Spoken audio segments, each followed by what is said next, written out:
Bonjour, dans cette vidéo, nous allons parler du thème de la nouvelle lune du 8 août, qui se produira donc à 13h50 GMT, heure Greenwich. En France, il sera 2 heures de plus. Et ailleurs dans le monde, comme d'habitude, vous faites votre petit calcul pour obtenir une heure qui vous permettra d'établir un thème qui aura l'avantage d'avoir un ascendant et des maisons astrologiques pour le comparer au vôtre et peut-être aussi davantage cerner en fait les domaines dans lesquels les énergies cosmiques vont plus particulièrement s'exprimer, car comme vous le savez peut-être, les maisons astrologiques représentent les domaines de la vie. Avant de continuer, je voudrais vous rappeler que l'achat de ce livre de cours, qui fait quand même 750 pages, donc vous avez de quoi lire et de quoi apprendre, dans ce livre qui est conçu comme un cours d'astrologie, vous aurez accès aux 16 vidéos du cours d'astrologie tel qu'il est diffusé par l'école Ablas. Maintenant, parlons de ce thème de la nouvelle lune qui est derrière moi sur cet écran. Vous voyez, il est chargé, comme on dit. Chargé, ça veut dire qu'il y a de nombreux aspects qui sont les liens, les lignes que vous voyez à l'intérieur sont ce qu'on appelle des aspects. Et ce sont des liens entre les différents éléments du thème. Alors, pour simplifier un peu et obtenir, si vous voulez, une analyse chronologique, à partir du moment de cette nouvelle lune, pratiquement jusqu'à la prochaine, la suivante, eh bien, je vais procéder par ordre.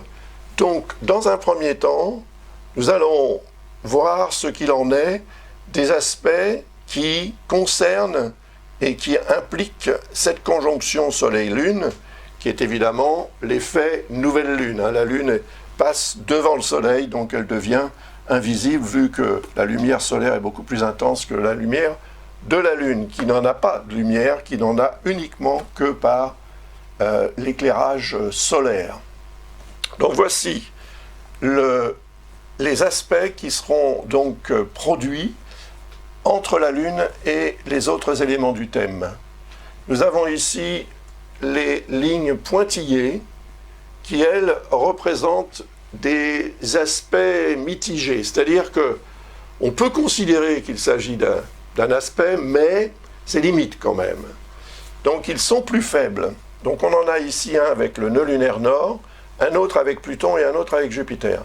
Les autres, les 4 autres ici, sont des aspects, de vrais aspects, assez forts d'ailleurs.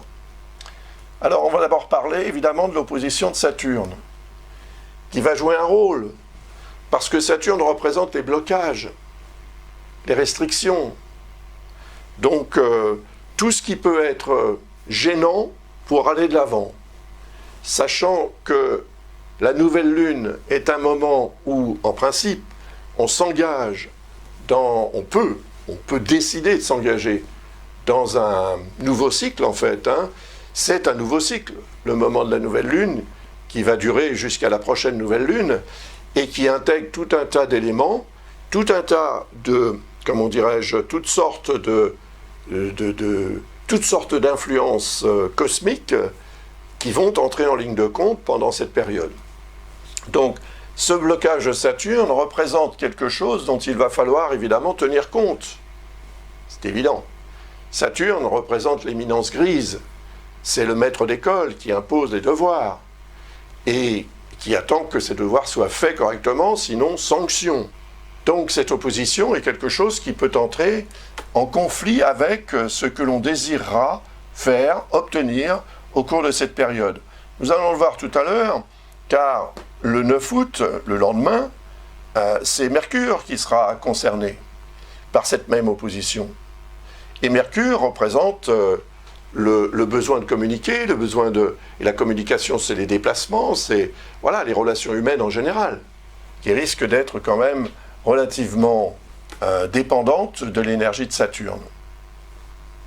Ici, on a un trigone avec le nœud lunaire sud qui représente en fait la possibilité de gérer ce qui est compliqué de façon un peu plus simple pour pouvoir s'engager dans le processus de nouveau départ.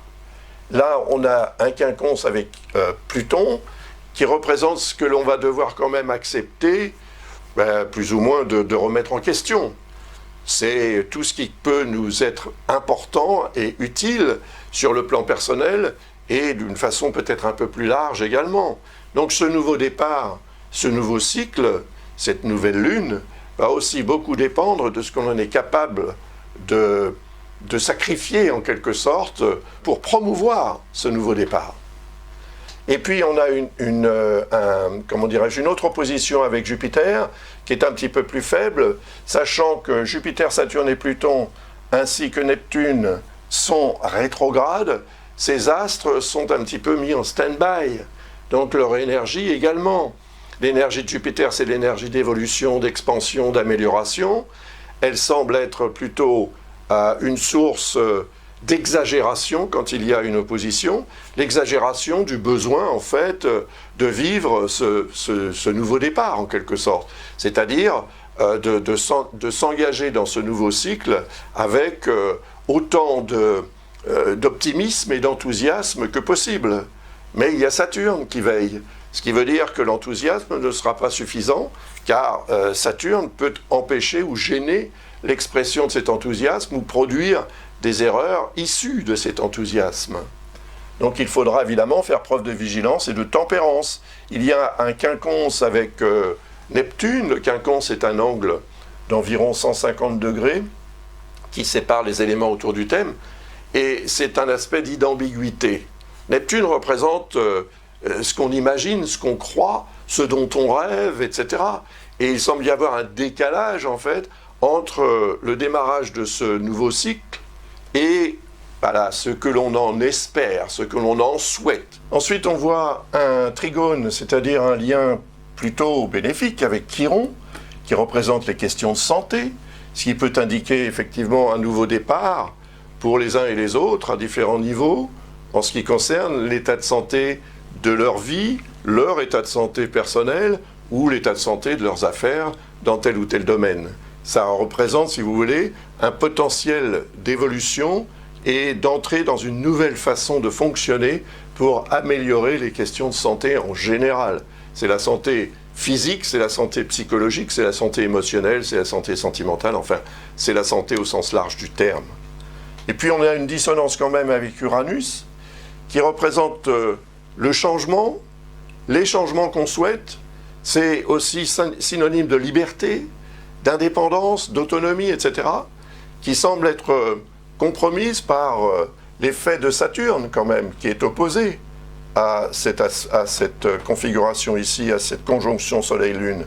Et ce que je vous en ai dit va évidemment intervenir simultanément avec l'influence d'Uranus. C'est-à-dire que Saturne représente le côté conservateur de notre société en général, et peut-être les réalités existentielles dans votre vie et la façon dont vous les concevez et les gérez, alors qu'Uranus représente le côté réformateur, le besoin de changer, le besoin de remettre en question, en fait, c'est le côté révolutionnaire également qui peut s'exprimer. Et cela peut évidemment être source de différentes tensions et d'incidents de parcours. Ensuite, nous sommes le 9, et le 9 août bien sûr, et vous voyez que Mercure est opposé à Jupiter, et il est au quinconce de ces deux-là, Neptune et Pluton. Donc, l'opposition de Jupiter, Mercure opposé à Jupiter, augmente, je dirais, à outrance le besoin de circuler, le besoin de communiquer, le besoin d'avoir des relations, en fait, et des rapports avec les autres, des contacts, etc. Mais il y a un degré d'exagération. Et cela peut représenter aussi un degré d'enthousiasme excessif, car Jupiter représente l'enthousiasme, et c'est très bien d'être enthousiaste, mais il faut aussi rester réaliste.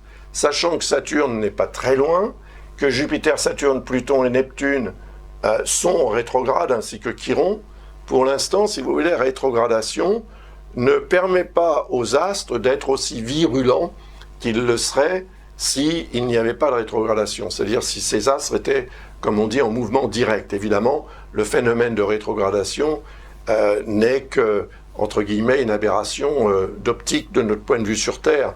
On a l'impression que les astres rétrogradent, mais évidemment, ils continuent d'évoluer dans le même sens, toujours. C'est juste le rapport entre la position de la Terre et la vitesse de la Terre autour du Soleil, comparé aux autres qui créent aux autres planètes qui créent ce phénomène dit de rétrogradation apparente. Donc les quinconces avec Pluton et avec Neptune montrent aussi l'importance de, comment dirais-je, de l'imagination sur les décisions à prendre.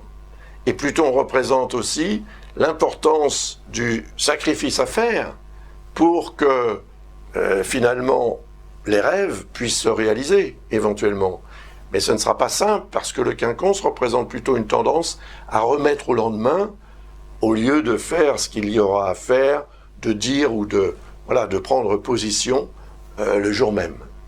Et cela peut entraîner évidemment à terme des erreurs qui se vérifieront plus concrètement lorsque en fait la Lune qui sert en fait pour créer toutes ces dates que je vous donne, la Lune arrivera à la longitude de Pluton, puis à la longitude de Neptune. Donc pour Pluton, c'est le 20 août, et pour Neptune, c'est le 23 août. Ça crée des répercussions, en fait, de situations, de décisions prises, etc., à cette date-là, le 9 août. Et il y a aussi une opposition avec Jupiter qui peut se manifester beaucoup plus fortement. C'est le résultat d'une erreur éventuellement commise qui se manifesterait vers le 22 août. Et ensuite, on continue, et on arrive évidemment à la longitude de Mars, qui est ici. Le 10 août, la Lune arrivera ici, elle déclenche en fait les configurations qui impliquent Mars dans ce thème. Et on a une dissonance avec les nœuds lunaires. Celle-ci, elle est claire et nette, il n'y a pas d'ambiguïté du tout. Il y a aussi un quinconce avec Saturne, il y a un pseudo-quinconce et un pseudo-trigone avec Chiron et Uranus. Le quinconce, cet aspect d'ambiguïté, le trigone, cet aspect très positif, et il y a évidemment aussi un effet de dissonance avec la Lune noire qui est plus faible, mais qui quand même peut intervenir, parce que la Lune noire représente ce qu'on ne sait pas, ou ce qu'on ne veut pas savoir, alors que les nœuds lunaires représentent en fait le tiraillement entre ce qui est simple et ce qui est compliqué. C'est, comment dirais-je, le lien entre Mercure et Jupiter. Car Mercure est dans le signe, représente le signe dans lequel se trouve le nœud lunaire nord, alors que Jupiter représente le signe dans lequel se trouve le nœud lunaire sud. Donc on a l'aspect compliqué de la situation ou de la façon de gérer la situation et la simplification qui est représentée par Mercure. Et c'est là qu'il y a une espèce de conflit. Ce conflit peut être d'ordre social d'ailleurs, global, pour la Terre entière à différents niveaux, mais également individuellement. Donc selon la façon dont cette énergie va se manifester dans votre thème, par exemple, elle aura un effet sur la nécessité, et elle met en exergue, en avant, la nécessité de faire un choix. Est-ce que l'on navigue continuellement entre le simple et le difficile ou le compliqué, ou est-ce que l'on prend un juste milieu et qu'on se dit voilà, c'est comme ça qu'il faut fonctionner pour que tout se passe bien. Ce ne sera pas simple, évidemment, parce que Mars représente aussi un degré de réactivité, voire d'impulsivité qui peut évidemment générer des erreurs. Et puis il y a ce quinconce avec Saturne, et quinconce avec Saturne représente la réalité quand même. Il représente aussi le frein, alors que Mars représente l'accélérateur. Et là on a l'impression, à cause de cette configuration, qu'il y aura une difficulté à choisir le frein, choisir l'accélérateur, choisir d'avancer, d'y aller, comme on dit, ou choisir plutôt d'attendre. Ce ne sera pas simple. Et je pense que Saturne représente ce qui n'est pas agréable. Et dans ce sens, peut-être qu'on mettra l'accent sur ce qui est plutôt agréable et qu'on fera fi, c'est-à-dire qu'on ne se préoccupera pas trop, pour l'instant tout au moins, de ce qui n'est pas agréable, c'est-à-dire des contraintes, des restrictions, de tout ce qui peut être désagréable, mais mais d'une certaine manière aussi nécessaire. Et si c'est le cas, on s'apercevra peut-être qu'on aurait dû faire preuve de raison le 21 août, quand la Lune arrivera à la longitude de Saturne. Il y a là aussi un pseudo-quinconce avec Chiron qui remet un petit peu sur la table, si vous voulez, des négociations ou des discussions, les questions de santé. Et comme Chiron est dans le signe de Mars, il est en Bélier, évidemment que le lien avec Mars devient plus intense. Il va d'ailleurs s'intensifier au fur et à mesure que Mars va progresser dans le signe de la Vierge. Et le quinconce va continuer d'avoir un effet pendant tout le transit pratiquement de Mars dans le signe de la Vierge. Et c'est un transit qui va durer 6 semaines. Il va durer jusqu'au 15 septembre quand même, depuis le moment où il a commencé, c'est-à-dire fin juillet. Il va durer jusqu'au 15 septembre. Donc pendant 6 semaines, il sera en dissonance avec Chiron, et ça peut avoir un effet assez perturbateur sur l'équilibre général en ce qui concerne les questions de santé dans la vie de tout un chacun à différents niveaux. Et puis on a un pseudo-trigone aussi qui va s'accentuer également pendant ce transit de Mars en Vierge, qui est bonne nouvelle, parce que Uranus représente aussi les solutions qu'on peut trouver, les réactions positives qu'on peut avoir pour rétablir l'équilibre, rétablir l'ordre, et tout à coup, effectivement, se trouver dans une situation beaucoup plus agréable. Donc il y aura évidemment, à travers Uranus aussi, une question de réforme, puisque c'est ce que représente cette planète. Réformer les choses, c'est les changer, les transformer de manière à ce qu'elles soient plus efficaces. Et puis on a une dissonance quand même avec les nœuds lunaires, le nœud lunaire nord ici, donc c'est la même chose que ce que je vous expliquais là, tout à l'heure à propos du nœud lunaire sud, la difficulté, à mon avis, de se situer et de se positionner entre ce qui est simple et ce qui est compliqué. Alors, quel sera votre choix ? C'est votre libre arbitre qui interviendra, ou les circonstances qui vous imposeront une position ou une décision. La lune noire montre quand même qu'il y a des zones d'ombre. Et ces zones d'ombre ne sont pas là pour améliorer les choses et améliorer aussi nos capacités d'action ou de réaction. Je parle de nos parce que je suis également concerné, évidemment. Nous serons tous concernés par ce genre de configuration. Donc il faudra faire un effort de vigilance et de tempérance pour éviter de réagir sur la base de ce qui nous paraît simple, mais la simplicité peut aussi cacher ce qui est beaucoup moins simple, c'est-à-dire qu'en étant trop simple, on passe aussi à côté de choses qui mériteraient d'être prises en considération et qu'on ne va pas prendre le temps en fait de considérer. Ce qui serait dommage, parce que lorsque la lune noire sera rejointe par la lune, et ça va se produire le 30 août, on comprendra peut-être qu'on aurait dû effectivement prendre davantage de précautions dans la gestion de ce que l'on a voulu simplifier à cette époque, c'est-à-dire le 10 août. Ensuite, on continue bien évidemment, on arrive le 11 août avec la Lune qui transite la position de Vénus, qui produit un trigone avec Pluton, très bel aspect, un autre très beau ici avec Uranus, ça c'est formidable, et une opposition avec Neptune dont il va falloir un petit peu se méfier. Par contre, il y a un pseudo quinconce avec Jupiter, qui va s'amplifier d'ailleurs au fur et à mesure que Vénus va progresser dans le signe de la Vierge. Alors, ces deux-là sont très positifs dans le sens où ils représentent un potentiel de régénération qui peut avoir un effet très intéressant et très agréable en termes de changement. Tout à coup, la situation change de manière très positive, par le biais soit d'une opportunité, soit d'une décision prise, d'un éclair de génie peut-être, pourquoi pas. Ça peut avoir un effet évidemment sur le plan affectif, sur le plan créatif. Ça peut concerner les natifs de la Vierge, peut-être plus particulièrement ceux du Taureau et ceux du Capricorne, parce que ce sont ces signes qui sont évidemment impliqués dans cette configuration. Mais ça va nous concerner tous, plus ou moins, selon évidemment l'orientation de cette configuration dans votre thème. Elle agira de toute façon intéressante. le quinconce de Jupiter peut indiquer aussi une tendance à faire preuve d'un peu trop d'optimisme, encore une fois. Il vaudra mieux se tourner vers l'énergie, en fait, de Saturne, hein, qui est là pour dire « Attention, soyons prudents ». Voilà, soyons prudents, soyons vigilants. C'est ce que représente l'énergie de Saturne. Et Jupiter, au contraire, lui, c'est un petit peu « Allez, on y va, tout va bien se passer ». Bon, ça peut très bien se passer, comme ça peut aussi être source de déconvenues. Hein. Il y a l'opposition avec Neptune, qui indique une augmentation aussi du besoin de rêver, d'imaginer les choses. Donc, si on reste dans l'imaginaire, on n'est pas dans la réalité. Cela dit, l'imaginaire peut intervenir de façon très favorable pour la construction d'une réalité, la réalisation de quelque chose de concret. Toute grande réalisation a débuté par un rêve. Le rêve de celui qui ensuite a réalisé les choses.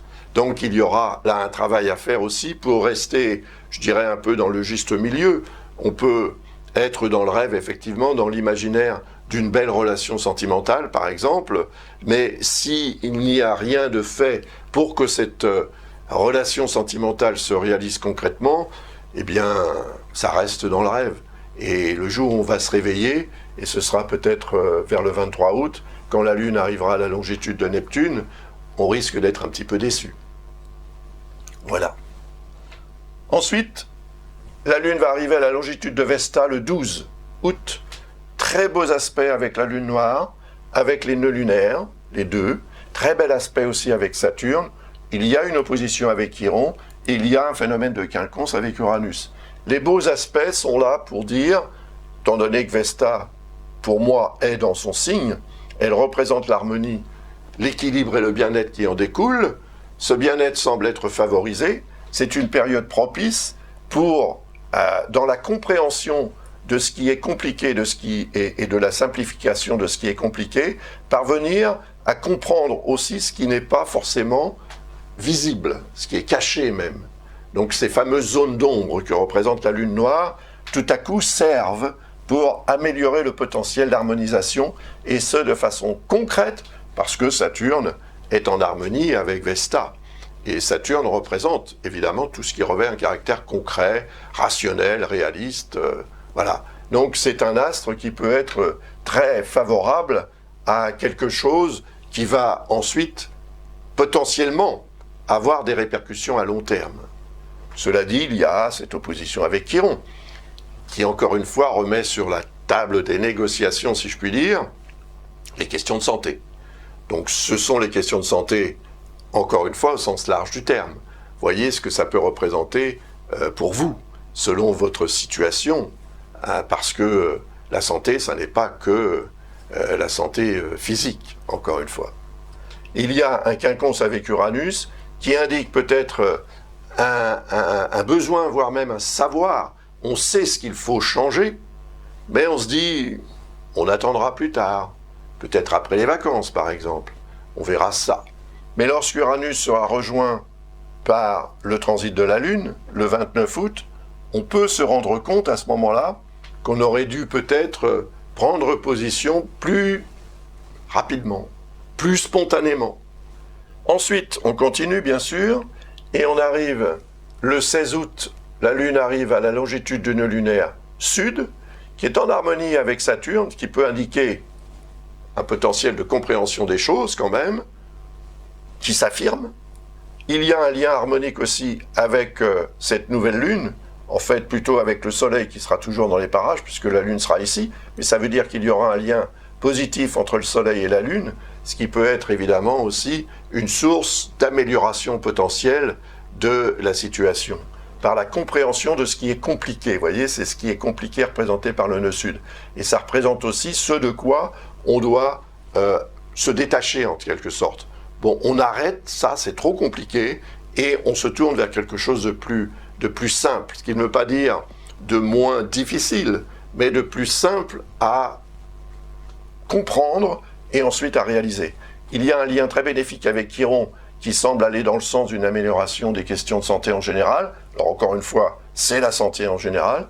Il y a une opposition avec la Lune noire qui peut déclencher quand même quelque chose en termes de « ok », on veut bien ne plus compliquer les choses et les simplifier, Mais il faudra faire attention parce que trop simplifier peut laisser entrer des éléments dont on ne prendra pas conscience, dont on ne voudra peut-être pas prendre conscience, qu'on ne voudra pas voir ou qu'on ne montrera pas. Et c'est ça qui peut produire évidemment des déceptions et peut-être même des contrariétés plus importantes à terme. Et à terme, c'est quand? C'est quand la Lune arrivera ici à la longitude de la Lune noire, encore une fois, comme je l'ai dit tout à l'heure, le 30 août. Il y a un lien bénéfique avec Chiron dont je vous ai parlé, et ce quinconce, ce pseudo-quinconce avec Uranus, qui va quand même s'amplifier au fur et à mesure que la Lune va progresser très rapidement dans le signe du Sagittaire. Il y aura quand même ce quinconce avec Uranus. Encore une fois, c'est l'hésitation. On sait ou on croit savoir ce qu'il faut changer, ce qu'il faut réformer, mais on attend.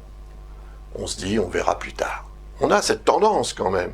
Et c'est une tendance qui peut évidemment augmenter les problèmes dès lors que ces problèmes sont beaucoup plus flagrants parce qu'on ne s'en est pas occupé précédemment. Et c'est lorsque la Lune arrivera à la longitude d'Uranus qu'on en prendra éventuellement conscience, c'est-à-dire vers le 29 août.